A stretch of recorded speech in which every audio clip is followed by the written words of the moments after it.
যেটা বিষয় হলো যে সকালে আসলে শুরু হয়েছে কীভাবে, প্রথমে এখানে কিছু ছাত্র আসে আমার কাছে, বাইরে কিছু লোক আসে, ছবি নেওয়া যেত কিছু এই ছবিটা, তাই বলে ঠিক আছে নেওয়া যেত, সমস্যা নেই। তখন টাইম আর একটা লোক বাইরের থেকে উঠে উপরে উঠে দেখা গেল যে ছবিটা ভেঙে গেল, হ্যাঁ ভেঙে ভাড়া দিয়ে এই করে দিল। এখন আমার কাছে যে তারপরেই ছেলেরা বিভিন্ন বা মেয়েরা বিভিন্নভাবেই করতেছিল।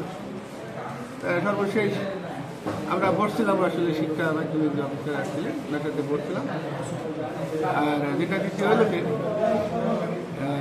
যে আর্থিক যে বিষয়গুলো, এই আর্থিক বিষয়গুলো কিন্তু ভিডিও দায়িত্ব। এখন আমি যেটা করলাম এটা কিন্তু জোরপূর্বক আমার কাছে করে নিল, হ্যাঁ জোরপূর্বক করলেও সেটা আমি হিসাব আলাদা, আর যদি স্বইচ্ছাই করতাম তাহলে হিসাব ছিল আলাদা, তাই না? আর স্বইচ্ছাই নিয়মের মধ্যে আমরা করে দিতাম, কারণ আমরা তো কারো ঠেকাইনি। যেসব অনিয়মের বিষয়ে ছাত্ররা দেখলো এবং কি বিভিন্ন কাগজে দেখলো যে আপনি বিল করছেন বেশি বেশি, সে বিষয়ে আপনার বক্তব্য? এখানে কোনো বিল বেশি করা হয় নাই, এবং যেটা করা আছে এখানে সবাই মিলে একটা কমিটি করা হয়, যে কোনো অনুষ্ঠানের জন্য কমিটি করা হয়। এখন কমিটিতে একজন থাকতেও পারে, নাও পারে, কারণ সেটা হলো ডিফারেন্ট ইস্যু। সেই কমিটির লোকজন এই খরচগুলো করছে, তারা এরিয়া সেন্ড করে। কারণ আমার এখন লোক আছে হলো আপনি 9 আর হলো 4 13 জন, তাহলে এখন 13 জন তো আমি আর কোনো কাজের সাথে রাখতে পারবো না। তো সেই হিসাবে আমি 3 জনের নর্মালি এই কাজের সাথে সম্পৃক্ত করি। আচ্ছা, 3 জন করলে এটা হয়ে যায়। আর সর্বোপরি যেটা হলো যে এই যে ডিপিএম পদ্ধতি বলে, এটা ডিপিএম পদ্ধতিতে ফুললি রেসপন্সিবল থাকে হলো ডিডিও, এখানে অন্য কারো ভূমিকা থাকে না। তবে কাজ যারা করে তাদের দিয়ে আসলে আমি স্বাক্ষর করেছি, এর বাইরে কারো দিয়ে স্বাক্ষর করাই নেই। এটা ঠিক আছে, এখন সে হয়তো একজন অফিসার থাকতে পারে, অফিসারে নাও করতে পারে, কিন্তু বিষয়টা কেন যে আমি জানি যে 3 জন যদি যে কাজটা করছে তাকে দিয়ে যদি করাই স্বচ্ছতা বেশি। শিক্ষার্থীদের দাবিগুলা আপনি মানেন নাই, তার কারণে আবার আজকে আন্দোলন তীব্র হয়েছে। না, শিক্ষার্থীদের দাবি সবগুলো মানা হয়ে গেছে, এবং যেগুলা সম্ভব ছিল আপনি দেখছেন যে এখানে সবগুলাই আমরা করে দিছি। আর যেটা রেঞ্জের বাইরে সেটা তো আর আমি করতে পারবো না, কারণ এখানে ফাইন্যান্সিয়াল ব্যাপার আছে, এখানে সাপোর্টিং এর ব্যাপার আছে, লেবারের দরকার আছে, লোকের দরকার আছে, আমার সহযোগিতার দরকার আছে। আচ্ছা, বিকেলে কি এখন সর্বশেষ কি করলেন আপনি, এখন কি করবেন? এখন যেটা হলো যে আপনারা সবাই আসছেন, আপনারা বলতেছেন যে দায়িত্ব মাসুম সাহেবের কাছে বোঝাই দিয়ে আপনি চলে যান, আমি দায়িত্ব বোঝাই দিয়ে চলে যাচ্ছি। এটা কোনো যেহেতু আপনারা বলছেন, মানে এটা কি পদত্যাগ না কর্মস্থল ত্যাগ করলেন? কর্মস্থল ত্যাগ। আচ্ছা, এখানে তো পদত্যাগ করার তো সুযোগ নেই আমাদের। আচ্ছা, এটা আমাদের অধিদপ্তর ওইগুলো নির্ধারিত করে থাকে।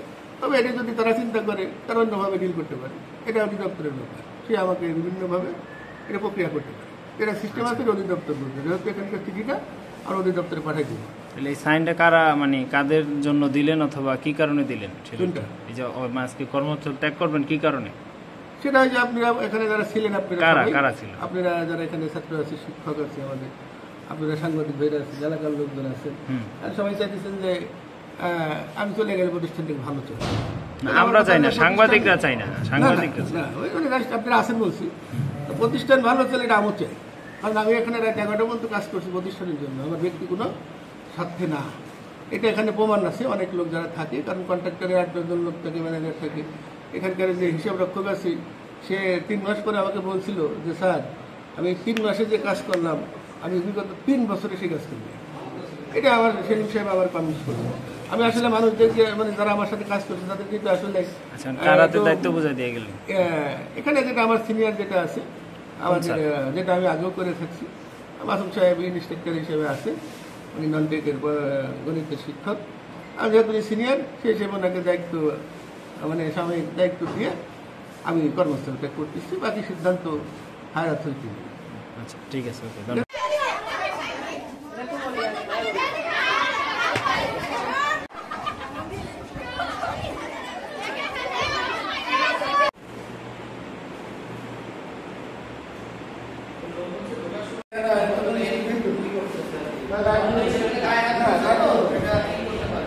মূলত এই এতদিন কাটা হয় নাই, এখনই আন্দোলন করতেছে বলে তার ওই কাটতেছে। এক দফা এক দাবি, এক দফা এক দফা এক দাবি, এক দফা এক দাবি, এক দফা এক দাবি।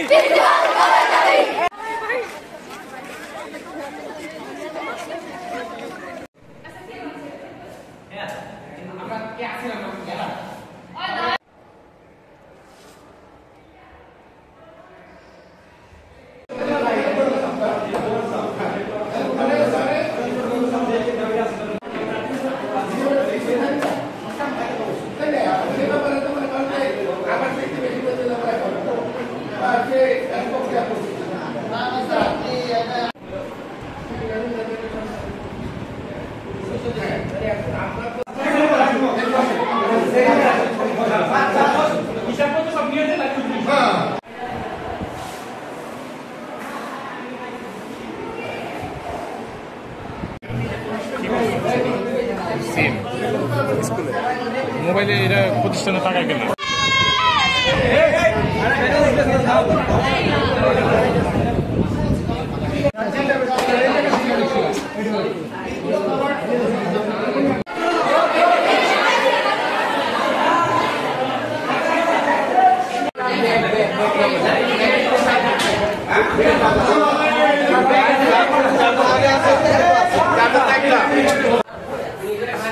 একটু কাজ করতেছে, ক্লাস না আসবেন একটু করে আসবেন।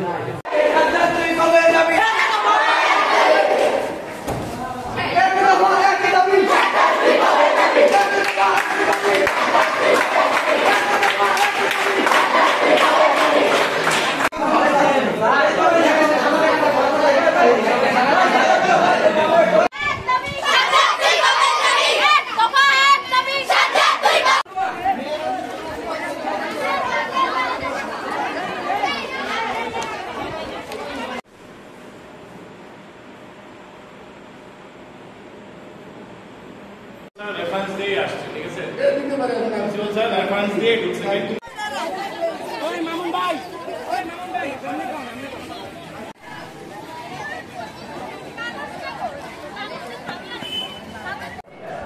আমাদের এই Sheikh Fazilatunnesa technical school and কলেজের ছাত্র আন্দোলন গত বৃহস্পতিবার থেকে এটা মূলত ছাত্র আন্দোলনটা শুরু হয়। তো আজকে এক পর্যায়ে ছাত্রদের আন্দোলনের পরিপ্রেক্ষিতে প্রিন্সিপাল স্যার দায়িত্ব হস্তান্তর করে দিয়ে গেছেন আমাকে, প্রশাসনিক দায়িত্ব। এই হচ্ছে কথা। আর বিষয় হচ্ছে যে আমি চাই যে আগামীতে যে কয়দিন আমার কাছে দায়িত্ব থাকবে এই কয়দিনে আমি সকল শিক্ষককে নিয়ে, স্টুডেন্টদেরকে নিয়ে আবার এই পরিবেশ প্রতিষ্ঠানে যেন শিক্ষার সুষ্ঠু পরিবেশ বজায় থাকে ফিরে আনার চেষ্টা আমি আমার জায়গা থেকে সর্বোচ্চ চেষ্টা করব। আচ্ছা ঠিক আছে। আজকে আচ্ছা, এই প্রতিষ্ঠান থেকে যখন দুপুরের পরে আমরা ইউএনও স্যারের ওইখানে যখন যাই, ইউএনও স্যার নাকি আমাদেরকে ডাকছিল, তো স্যারের ডাকার পরিপ্রেক্ষিতে আমরা ইউএনও স্যারের ওইখানে যাই। ইউএনও স্যারের ওইখান থেকে আসার পরে আমরা দেখলাম যে আমাদের এখানে সিসি ক্যামেরা কিছু সিসি ক্যামেরা ভাঙা। তো কে বা কারা করছে এই বিষয়ে আমরা অবগত নই। আমরা পরবর্তীতে এটা বঙ্গবন্ধু ছবি ভাঙছে। শিক্ষার্থীদের মূল দাবিটা এইটা না, শিক্ষার্থীদের মূল দাবি ছিল হচ্ছে ওদের একেবারে কিছু মৌলিক দাবি, যেমন মেয়েদের কমন রুম, নামাজের স্থান, তারপরে লাইব্রেরি চালু করে দেওয়া, ল্যাবগুলো যেন চালু হয়, তারপরে বিশুদ্ধ পানির সরবরাহের ব্যবস্থা করা। এইসব বলতেছি। আগে আমি শিক্ষকদের ছাত্রদের দাবির কথা বলি। এরকম ওরা 24টা দাবির কথা গত বৃহস্পতিবারে তুলছে।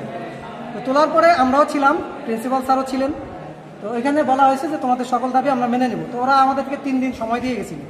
এই 3 দিনের মধ্যে মাঠ সংস্কার, 3 দিনের মধ্যে আমরা ওদের এই কাজগুলো করে দেবো। কিন্তু 3 দিন পরে আজকে যখন এই কাজগুলো শেষ না হয়, তখন ছাত্ররা ওই দাবিগুলোকে এক দফা দাবিতে নিয়ে গেছে। এক দফা দাবি ছিল ছাত্রদের প্রিন্সিপালের পদত্যাগ চাই। এই আন্দোলন যখন চলতেছিল ছাত্রদের মিটিং মিছিলের মধ্যে, এর মধ্যেই বাইরে থেকে 2জন লোক আসে। কে বা কারা এটা এত আমি বিস্তারিত বলতে পারি না। বাইরে থেকে 2জন লোক এসে এরা ওই প্রিন্সিপাল স্যারের ওই রুমে, আমরা এটা প্রত্যক্ষদর্শী না, আমরা সম্ভবত নিচে ছিলাম, ছাত্রদের নিচে বা উপরে যাই হোক যেখানেই থাকি, ছাত্রদেরকে থামানোর চেষ্টা করছিলাম। ঠিক ওই সময় নাকি ওই 2জনের মধ্যে একজন সে বঙ্গবন্ধুর ছবি এখান থেকে নামায় ফেলে নামায়া ফেলার পরে এখানে আমার যে ছাত্রছাত্রীরা ছিল এরা ওই লোকের উপরে ক্ষিপ্ত হয় যে আপনি কেন বঙ্গবন্ধুর ছবি, হ্যাঁ ভাঙায় ফেলছে, দেখলাম আমি কাজ টাজ পরে আছে, আপনি কেন বঙ্গবন্ধুর ছবি নামাইলেন, যদি নামানোর দরকারই হয় আমাদের স্যারেরা নামাবে। এই ছাত্ররাই তাকে ওইভাবে করে নিয়ে তাকে বের করে দেওয়া হয়েছে প্রতিষ্ঠান থেকে, ছাত্ররাই বের করে দিচ্ছে। এই হচ্ছে ওই বিষয়ের ঘটনা আমি যতদূর জানছি। আচ্ছা আচ্ছা, আপনার নাম? আমার নাম খান মোহাম্মদ মাসুম বিল্লাহ, আমি ইনস্ট্রাক্টর গণিত, Sheikh Fazilatunnesa technical school and college, Bhedarganj, Shariatpur, 38তম BCS থেকে আমার এখানে নিয়োগ হয়েছে।